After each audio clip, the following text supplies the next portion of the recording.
রাজধানীর উত্তরায় milestone school and কলেজের একটি ভবনে বিধ্বস্ত হয় বাংলাদেশ বিমান বাহিনীর একটি প্রশিক্ষণ বিমান।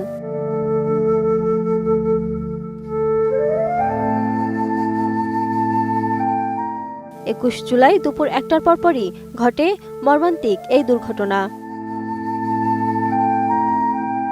ঘটনাস্থলে উদ্ধার তৎপরতা চালাচ্ছে সেনাবাহিনী, ফায়ার সার্ভিস ও বিমান বাহিনীর সদস্যরা।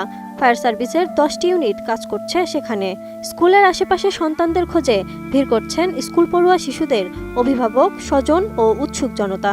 সবার চোখে মুখেই ভয়াবহ উদ্বেগ ও উৎকণ্ঠা। জানা গেছে, ঘটনার সময় মাইলস্টোন স্কুল ও কলেজে শ্রেণী কার্যক্রম ছিল শেষ পর্যায়ে। হঠাৎ বিকট শব্দে বিমানটি ভেঙে পড়লে শিক্ষার্থী ও স্থানীয়দের মধ্যে আতঙ্ক দেখা দেয়। অভিভাবকরা খবর পেয়ে ছুটে আসেন স্কুলে, অসহায় দৃষ্টিতে খুঁজতে থাকেন প্রিয় সন্তানদের। বিমানে আগুন লাগার বিষয়ে মাইলস্টোন কলেজে প্রত্যক্ষদর্শীরা বলছেন, স্কুলের দোতলা ভবনের প্রবেশ মুখে বিমানটি বিধ্বস্ত হয়। তখন স্কুল ছুটি হয়ে গেছে, কিছু শিক্ষার্থী বের হয়ে গেছে, তারপরেও অনেকেই ভেতরে ছিল। বিমানটি বিধ্বস্ত হওয়ার পরপরই আগুন ধরে যায়। মুহূর্তেই ধোঁয়ার কুণ্ডলী বের হতে থাকে। অন্ধকার হয়ে ওঠে চারপাশের এলাকা।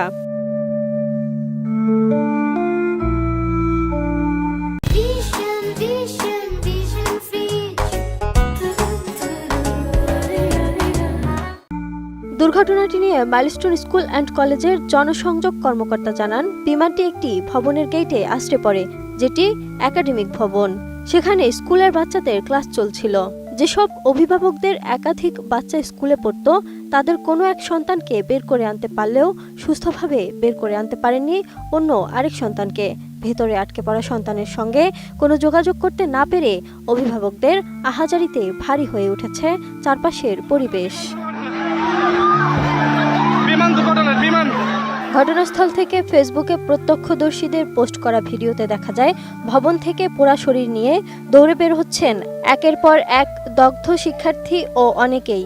সেনাবাহিনীর গাড়িতে করে অনেককে উদ্ধার করে নিয়ে যেতেও দেখা গেছে।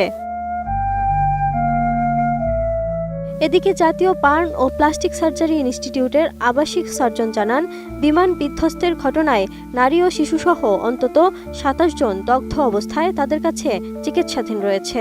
তাদের মধ্যে বেশিরভাগই শিক্ষার্থী। সেখানে সবার অবস্থাই আশঙ্কাজনক বলেও জানান তিনি। চিকিৎসক আরও বলেন, এখনও দগ্ধ আহতদের হাসপাতালে আনা হচ্ছে।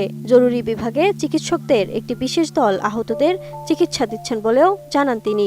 বার্ন ইউনিট থেকে আহতদের জন্য রক্ত প্রস্তুত রাখতেও জনগণের প্রতি অনুরোধ করা হয়েছে।